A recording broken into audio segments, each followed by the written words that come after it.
قضائے حاجت کا معاملہ ہے تو اس میں یہ دیکھنا ہوتا ہے کہ پیشاب وغیرہ کی شدید حاجت ہوئی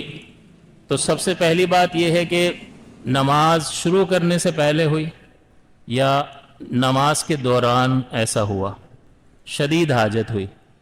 اب یہاں یہ ہے کہ اگر وقت ہے، یعنی وقت ابھی ہے،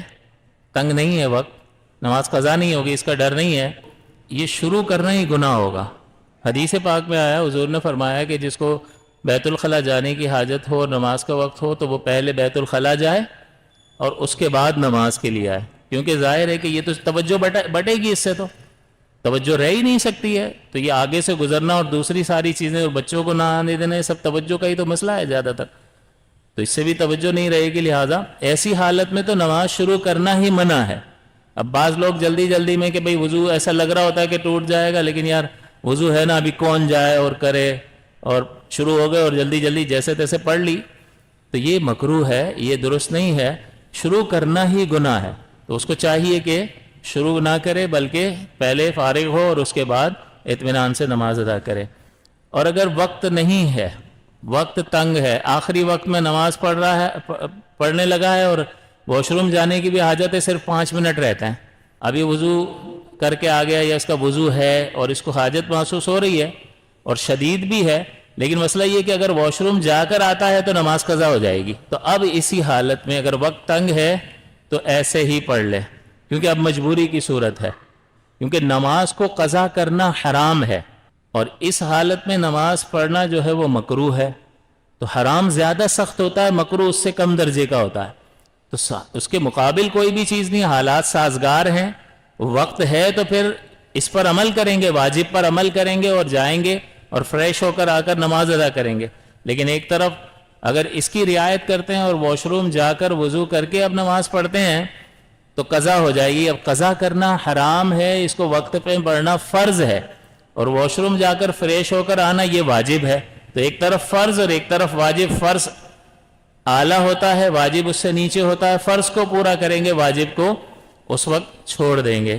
دوسرا، نماز کے وقت تو کچھ بھی نہیں تھا، نماز شروع کر لی اور اس کے بعد یہ حالت ہوئی کہ شدید ضرورت پیش آئی، وضو ٹوٹنے کا محسوس ہو رہا ہے، تو بات وہی ہے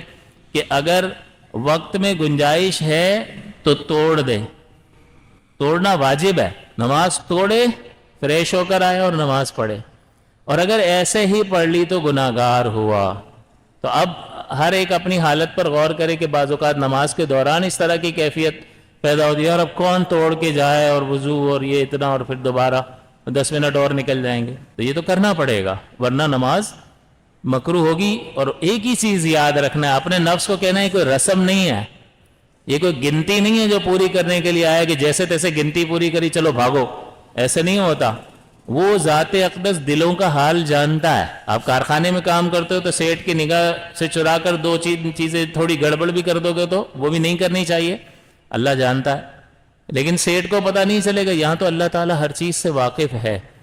تو اس سے پھر انسان کی ترقی نہیں ہو سکتی۔ کہتے ہیں نماز میں دل نہیں لگتا اور فلاں، اور یہ بہت ساری ایسی بیماریاں بھی اس میں ہوتی ہیں جس کی وجہ سے مسائل پیدا ہو رہے ہوتے ہیں۔ تو بہرحال اگر دوران نماز ایسی کیفیت پیدا ہوئی تو توڑنا، شدت محسوس ہوتی ہے، توڑنا واجب ہے، اگر ایسے ہی پڑھ لے گا تو گناہگار ہوگا۔ اگر وقت میں وسعت ہے، وقت تنگ ہے، دوران نماز ایسی صورتحال پیدا ہو گئی، تو اس صورت میں مسئلہ یہ ہے کہ وہ نماز پڑھ لے۔ وجہ اس کی یہ ہے کہ فرض ایک طرف ہے اور واجب ایک طرف ہے، لہٰذا یہ لازم ہے کہ وہ نماز پڑھے گا، قضا نہیں کرے گا۔ تو اس صورت کو آپ نے اپنے ذہن میں رکھنا ہے کہ اگر ایسی صورت پیدا ہو جاتی ہے اور وقت میں وسعت ہوگی تو فریش ہو کر نیا وضو کر کے نماز ادا کرنی ہے۔ اگر وقت تنگ ہے اور یہ صورتحال پیدا ہو جاتی ہے تو پھر نماز قضا نہیں کریں گے، نماز ادا کرنا لازم اور ضروری ہے۔